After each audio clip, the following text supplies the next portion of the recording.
Hello, and welcome to this YouTube channel. Today, I'm going to read Ex Oblivione by H.P. Lovecraft. When the last days were upon me, and the ugly trifles of existence began to drive me to madness, like the small drops of water the tortures let fall ceaselessly upon one spot of their victim's body, I loved the irradiate refuge of sleep. In my dreams, I found a little of the beauty I had vainly sought in life, and wandered through old gardens and enchanted woods. Once, when the wind was soft and scented, I heard the south calling, and sailed endlessly and languorously under strange stars.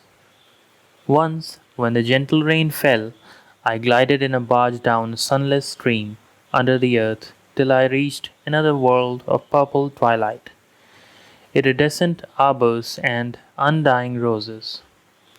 And once I walked through a golden valley that led to shadowy groves and ruins, and ended in a mighty wall green with antique vines, and pierced by a little gate of bronze.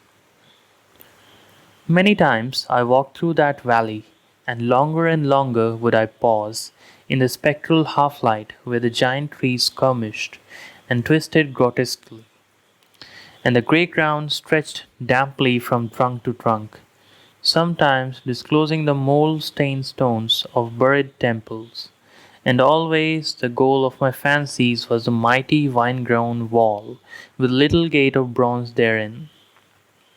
After a while, as the days of waking became less and less bearable from their greyness and sameness, I would often drift in opiate peace through the valley and the shadowy groves, and wonder how I might seize them for my eternal dwelling place, so that I need no more crawl back to a dull world, stripped of interest and new colors.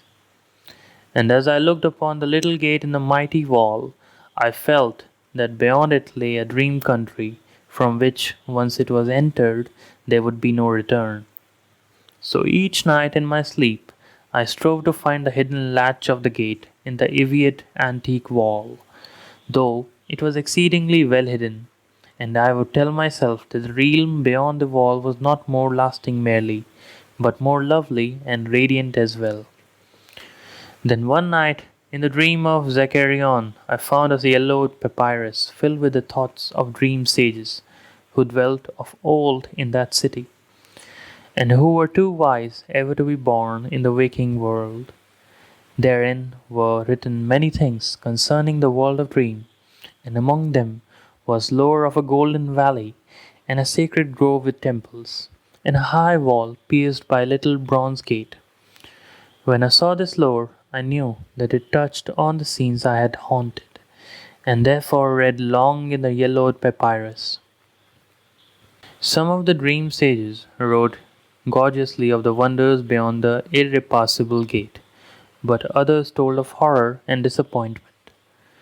I knew not which to believe, yet longed more and more to cross forever into the unknown land, for doubt and secrecy are the lure of lures, and no new horror can be more terrible than the daily torture of the commonplace. So when I learned of the drug which would unlock the gate and drive me through, I resolved to take it when next I awaked. Last night I swallowed the drug and floated dreamily into the golden valley and the shadowy groves. And when I came this time to the antique wall, I saw that the small gate of bronze was ajar. From beyond came a glow that barely lit the giant twisted trees and the tops of the buried temples, and I drifted on songfully, expectant of the glories of the land from whence I should never return. But as the gate swung wider and the sorcery of the drug and the dream pushed me through, I knew that all sights and glories were at an end. For in that new realm was neither land nor sea, but only the white void of unpeopled and illimitable space. So happier than I ever had dared hope to be, I dissolved again into that native infinity of crystal oblivion, from which the daemon life had called me for one brief and desolate hour. Thank you.